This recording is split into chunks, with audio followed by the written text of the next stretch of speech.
folks, we just found out the Democrat Party, the Liberals, are making money off the fentanyl coming out of Canada.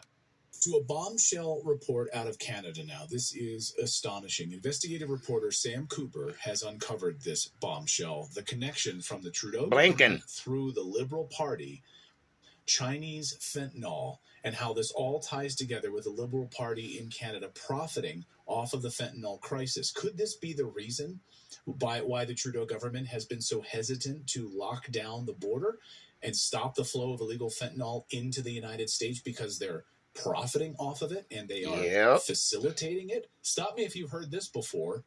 This is unbelievable. David Creighton is joining us now, independent journalist out of Ottawa who writes at the Post Millennial. David, this is an unbelievable story. Can you help us unpack what this means? Phenomenal, Clayton. And as I described it, mind-boggling. I don't know what else to say, because here we have evidence that Sam Cooper has unearthed, and Sam has done some marvelous investigative work on Chinese interference in Canadian elections and politics. And he's come out and said that the Liberal Party is a prime recipient of donations from the drug kingpins, the fentanyl kingpins, who are making this noxious, toxic drug in Canada at super meth labs, super fentanyl labs, and exporting it, yes, south of the border and elsewhere. It's phenomenal because this implicates the RCMP, the much vaunted, some people think the greatest police force in the world, as implicitly involved in this. With CSIS turning a blind eye to this, with government agencies refusing to acknowledge that Canada is integral to the fentanyl problem, because it's not just that we have these labs set up in the mountains of the Rocky Mountains of British Columbia.